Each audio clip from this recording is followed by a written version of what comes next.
Okay, mga ka-experiment, magandang tanghali. Mayroon naman tayo dito binuo na battery. Ito'y 4x4, 16 na battery ito.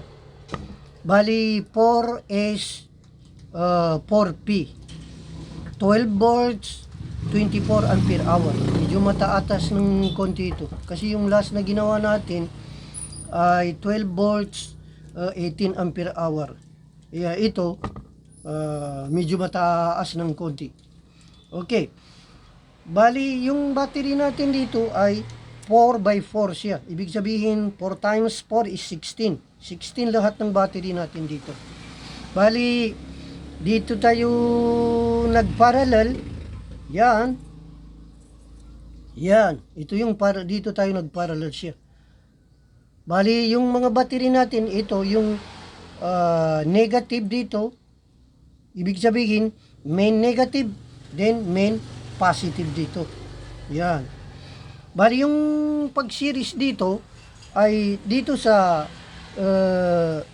main negative ng battery, tapos dito sa positive niya sa likod, then negative naman dito sa pangalawang series, tapos positive naman dito sa dito sa likod ng pangalawang series.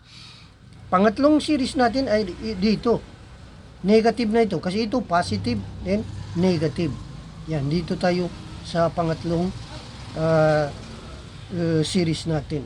Bali dito naman yung sa likod niya, yung positive niya. Ito, positive siya dito. Tapos, pang-apat na series natin dito, ay dito na siya. Dito na siya napunta sa negative ng pang-apat na battery, series ng battery dito. Tapos, dito na yung positive niya. Yan. Yun ang pagka-series niya. Yan. Sa makatuwid, ito yung main negative natin, main positive natin. Okay. Then, ito, naglagay tayo ng active balancer para mabalance niya yung bawat voltage ng battery natin. Kasi hindi pwede wala ito kasi madali masira. Masira yung battery kung walang balancer. Yan. Ito siya. Yung pagkabit ng balancer, katulad din sa yung mga ginawa natin sa mga previous video natin. Kaya kung dito, hindi ko na pinapakita yung mga paglagay ng mga connection niya. Kasi ito, yung black dito, ito yung main, ito yung B negative, then sunod yung B1, then sunod B2, sunod yung pang-apat na wire dito ay B3, then B4 yung pang-lima. Yan. Bali, ang connection natin dito, yung black na ito, yung B negative natin, dito natin ilagay sa main negative. Ito yung siya, oh. Ito yung siya. Kaya dito sa main negative siya nakalagay. Okay. Then, yung B1 naman, ay dito sa likod ng likod ng B negative na ito. Bali, ito yung siya. Ito siya. Kahit saan dito. Ito yung siya, oh. Ito yung wire niya. Kahit saan dito, pwede siya. Kasi magkakakonect naman ito yun. Then, yung B2 natin naman, ay dito naman sa front niya. Ay yung, ito yung siya. Yung B2. Ito yung siya. Dito siya, nakalagay. Kahit saan dito, pwede siya. Kasi magkakakonect din ito. Then, yung B3 naman natin, ay dito na siya makalagay. Sa likod na naman nandito. Kahit saan dito, ito yung, bali ito yung wire niya. Ito yung wire niya. Yung B3 natin. Yung B4 naman natin, ay dito naman sa front niya dito banda. Bali ito yung siya. Ito yung B4. Dito na siya makakonect sa main positive natin. Ganun ang pag-connect niyan. Subukan natin. Halimbawa, ito, ilagay natin yung kwan, ikabit natin yung balancer para makita natin kung gumagana siya. Yan. Yan. Para makita natin na gumagana, ito yun siya. Kita ninyo yung umiilaw dyan, oh, na green. Yung green na yun, oh, ito yun siya. Actually, hindi masyado green yan. Yan ang tinatawag na yellow green. Yan. Yun, umiilaw. Ibig sabihin, tama yung pagkabit natin sa active balancer natin dito sa battery natin. Pangalawa, ito naman yung BMS, Battery Management System. Nilagyan ko ito kasi ito, kung minsan ginagamit ko ito sa solar setup, sa solar system. Kasi kapag gamitin mo yung battery sa solar system, kailangan mayroon siyang BMS. Ito kasi yung nagkukontrol sa mga pumapasok na mga current dito sa battery natin. At saka siya rin ang nagbabantay ng maximum voltage at saka yung minimum voltage. Pag naabot niya yung maximum voltage, yan, ikakat na ni BMS yung pagkarga para hindi masira yung battery, para hindi ma-overcharge yung battery.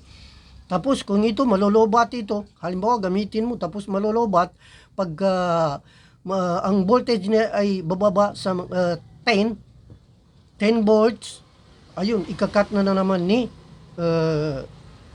BMS para yung para maprotektahan yung battery natin. Kaya yun ang trabaho ng BMS. Yung connection naman ito ay walang pinagkaiba dito sa active balancer natin. Meron din siyang 5 wire dito. Wire. Yung black din yung B negative. Ngayon, kung saan nakakabit yung mga wire ng o di kaya yung wirings ng active balancer natin, doon din makakabit yung wiring ng BMS natin. Kaya yun. Para ano siya, gagana siya.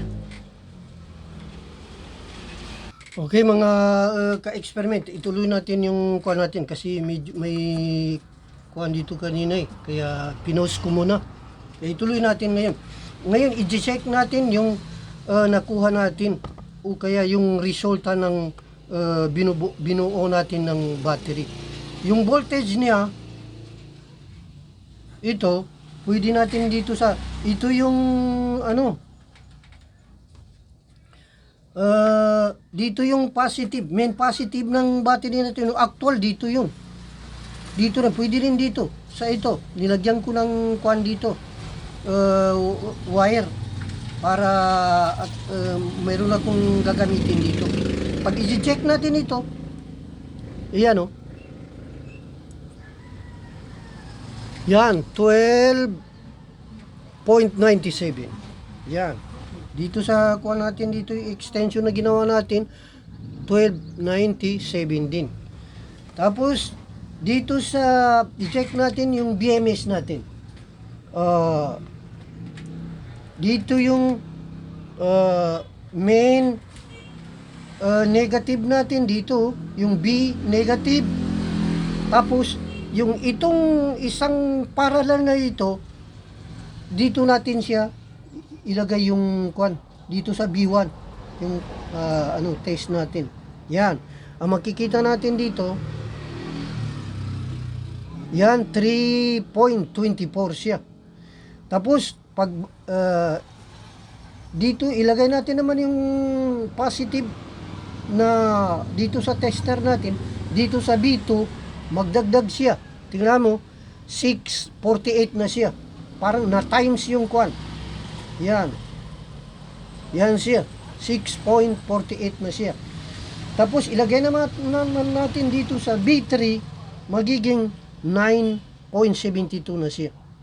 Pag ilagay naman natin dito sa B positive natin dito, main positive, magiging 12.97. Kaya dito yung total ng voltage ng kuha natin ngayon. Pareho lang siya dito sa ano, actual. Oo, pareho. Ibig sabihin, maganda yung resulta ng ginawa natin na battery. Yan o. Yan. Subukan naman natin dito sa active balancer natin. Ibig sabihin ito, okay yung pagkabit ng BMS natin.